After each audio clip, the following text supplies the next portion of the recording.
दोस्तों, भारतीय इतिहास के पन्नों में हमें कई ऐसे वीर राजाओं और बहादुर रानियों के बारे में पढ़ने को मिलता है जिन्होंने अपने राज्य और लोगों के लिए जान तक कुर्बान कर दी।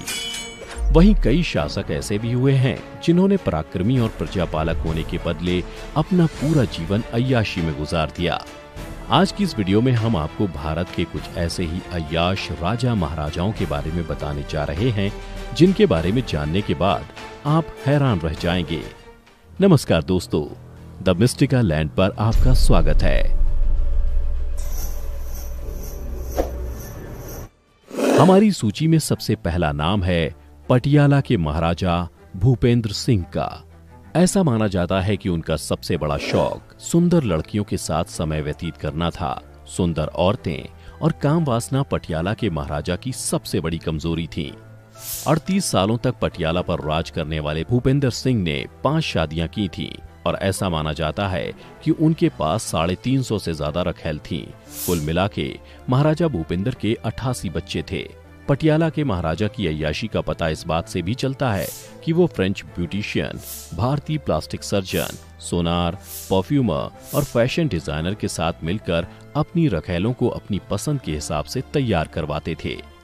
इन सब बातों का खुलासा दीवान जर्मनी दास की किताब महाराजा से हुआ है, जिसमें जर्मनी दास ने राजा महाराजाओं के किस्से खुल के बिना किसी लाग लपेट के बताए हैं। ये कमाल की किताब है, अगर मिल सके तो आप भी पढ़ें।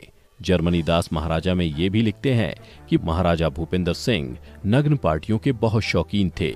गर्मियों में अपने स्विमिंग पूल में राजा नग्न महिलाओं और मदरा के साथ जमकर अय्याशी करते थे।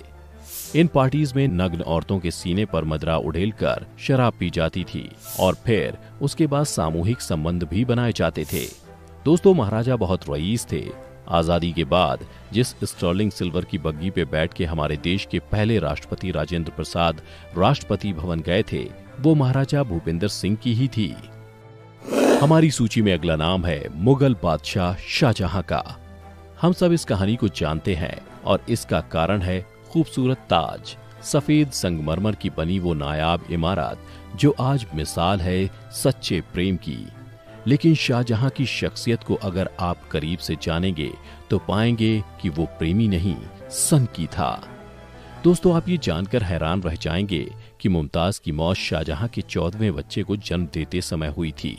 दरअसल मुगल बादशाह मुमताज की खूबसूरती का कायल था, इसलिए शाहजहां ने मुमताज के अलावा अपनी किसी और पत्नी से बच्चे पैदा नहीं किए। लगातार बच्चों को जन्म देने की वजह से मुमताज को कई गंभीर समस्याएं हो गई थीं, जिसके चलते उसकी मौत हो गई। मुमताज की मौत के बाद शाहजहां ने करीब 8 शादियां और की। उनके अलावा उसके हरम में कई 100 महिलाएं भी थीं। वहीं ताज को पूरा करने में 22,000 लोगों को 22 साल लग गए। इसमें लगा सफेद संगमरमर राजस्थान के मकराना से आया था, क्रिस्टल चीन से आए थे, रोडोनाइट अरब से, लेपिस लजूली अफगानिस्तान से और नीलम श्रीलंका से खास तौर पर मंगाए गए थे। इस अकेली इमारत को कंस्ट्रक्शन में सल्तनत के खजाने का ज्यादातर हिस्सा खर्च हो गया था। हमारी अय्याश राजाओं की सूची में तीसरा नाम है हैदराबाद के निजाम मीर उस्मान अली का। अपने समय में उनकी गिनती दुनिया के सबसे अमीर लोगों में की जाती थी। उनकी अमीरी का ये आलम था कि वो एक 185 कैरेट के डायमंड का इस्तेमाल अपने टेबल पर पेपर वेट की तरह करते थे। इस डायमंड का साइज ऑस्ट्रिच के अंडे जितना था और ये दुनिया का 5वां सबसे बड़ा डायमंड था। वैसे तो निजाम के कई किस्से मशहूर हैं, लेकिन सबसे मशहूर ये है कि 22 साल की उम्र में अज़मुन्निसा बेगम से अपनी पहली शादी के वक्त मेहर के रूप में उन्होंने 128 किलो सोना दिया था। जी हाँ, 128 किलो। वैसे उन्होंने कितनी शादियां की ये कहना मुश्किल है, लेकिन उनकी 3 दर्जन के आसपास औलादें थीं। निजाम के पास 14,718 कर्मचारी थे और 3,000 अरबी बॉडीगार्ड थे। उनके महल के शैंडलियर को ही साफ करने के लिए 38 लोगों का स्टाफ था। इन सब के अलावा निजाम उस्मान अपनी शायरी और नेकपन के लिए भी मशहूर थे।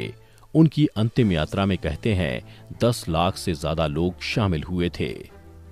चौथे नंबर पर बात करेंगे महारानी गायत्री देवी की। जयपुर की राजमाता कही जाने वाली महारानी गायत्री देवी का जन्म 23 मई 1919 को लंदन में हुआ था। महारानी गायत्री देवी के पिता राजकुमार जितेंद्र नारायण कूच बिहार के युवराज के छोटे भाई थे और वहीं उनकी मां इंदिरा राजे बड़ौदा के मराठा राजा महाराजा सयाजीराव गायकवाड़ तृतीय की इकलौती बेटी थी। गायत्री देवी के बारे में कहा जाता है कि वो एक बहुत ही बड़े शानदार महल में पली बड़ी थीं और उनके महल में लगभग 500 से ज्यादा नौकर काम करते थे। इसके साथ साथ गायत्री देवी को गाड़ियों और शिकार का भी बहुत शौक था। उनके बारे में ये भी कहा जाता है कि जब उन्होंने पहली बार चीते का शिकार किया तब उनकी उम्र महज 12 साल की थी। महारानी गायत्री देवी एक अच्छी शिकारी होने के साथ साथ एक बेहतरीन घुड़सवार और पोलो की अच्छी खिलाड़ी भी थीं। उन्हें गाड़ियों का भी बहुत शौक था। भारत में पहली बार मर्सिडीज W126 और 500 SEL को लाने का श्रेय उन्हीं को दिया जाता है। मर्सिडीज व रोल्स रॉयस जैसी गाड़ियों के साथ साथ महारानी गायत्री देवी के पास एक एयरक्राफ्ट भी था। 1940 में गायत्री देवी का विवाह सवाई मानसिंह द्वितीय बहादुर के साथ हुआ, जिसके बाद वो जयपुर की तीसरी महारानी बन गई थीं। लेकिन पति और फिर बेटे की मृत्यु के दुख ने महारानी को उभरने नहीं दिया। नंबर 5, इंदिरा देवी महारानी कूच बिहार। बड़ौदा के राज परिवार में जन्मी इंदिरा देवी का जीवन उथल पुथल से भरा रहा। पहले इंदिरा का विवाह ग्वालियर के महाराजा माधोराव सिंधिया से तय हुआ था, लेकिन वो कूच बिहार के महाराजा के छोटे भाई के प्यार में ऐसी पड़ी कि उसने वो रिश्ता तोड़ दिया। जितेंद्र और इंदिरा शादी के बाद लंदन चले गए और फिर इन दोनों ने पूरे यूरोप की सालों तक सैर की। इंदिरा जूतों की इतनी शौकीन थी कि एक बार उसने अपने फेवरेट शू मेकर सैल्वाटोर फेरागामो को 100 जोड़ी जूते बनाने का ऑर्डर दिया था, जिनमें से कई जूतों में हीरे जवाहरात जड़े जाने थे। नंबर 6, अब बात करते हैं जूनागढ़ के नवाब सर महाबत खान रसूल खान की। ऐसा कहा जाता है कि जूनागढ़ के नवाब सर महाबत खान रसूल खान महाराज के पास 800 कुत्ते थे। इन सभी कुत्तों के लिए अलग अलग 800 कमरे और पर्सनल सर्वेंट थे। जब कुत्ते बीमार पड़ते थे तो उन्हें ब्रिटिश जानवरों के अस्पताल ले जाया जाता था। अगर कोई कुत्ता मर जाता था तो उसके लिए एक दिन का शोक रखा जाता था। जब उन्होंने अपने कुत्तों की शादी की तब उस पर ही 20 लाख रुपए खर्च कर दिए थे। वो दिन स्टेट हॉलिडे भी डिक्लेयर किया गया था। और दोस्तों, अब हमारी सूची का आखिरी नाम है महाराज किशन सिंह भरतपुर। जूनागढ़ के नवाब की तरह भरतपुर के महाराजा किशन सिंह भी अपने अजीबोगरीब शौक के लिए जाने जाते थे। उनकी एक या दो नहीं बल्कि 40 रानियां थीं। उनके शाही शौकों के बारे में सुनेंगे तो हैरान रह जाएंगे। दीवान जर्मनी दास ने महाराजा में किशन सिंह की जिंदगी से जुड़े कई राजों को खोला है।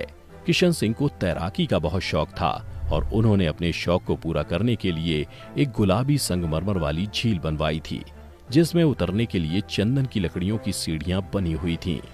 राजा के स्वागत में निर्वस्त्र स्त्रियां सीढ़ियों पर खड़ी रहती थीं। इतना ही नहीं, सभी रानियां अपने हाथों में मोमबत्तियां लेकर नाचती थीं और जिसकी मोमबत्ती सबसे ज्यादा देर तक जलती रहती थी, उस रात महाराज किशन सिंह उसी रानी के साथ रात बिताया करते थे। क्या तरीका है रात के लिए साथी चुनने का। खैर दोस्तों, आज की ये वीडियो देखकर क्या आपको राजाओं की भोग विलास से भरी जिंदगी से जलन हो रही है या सोचकर हंसी आ रही है कि कैसे कैसे अजीबोगरीब शौक रहे हैं भारत के इन अय्याश शासकों के। जो भी लग रहा हो नीचे कमेंट करके अपनी राय हमें जरूर बताएं। लेकिन आपको बता दूं कि ये तो सिर्फ झलक है। अगर वीडियो अच्छी लगी हो तो ज्यादा से ज्यादा लाइक और शेयर करें। साथ ही अगर आप हमारे YouTube चैनल पर नए हैं तो अभी द मिस्टिक आइलैंड को सब्सक्राइब कर लें और फेसबुक पर देखने वाले पेज को लाइक करें। फिलहाल आज की इस वीडियो में इतना ही। अब हमें दीजिए इजाजत। आपका बहुत बहुत शुक्रिया।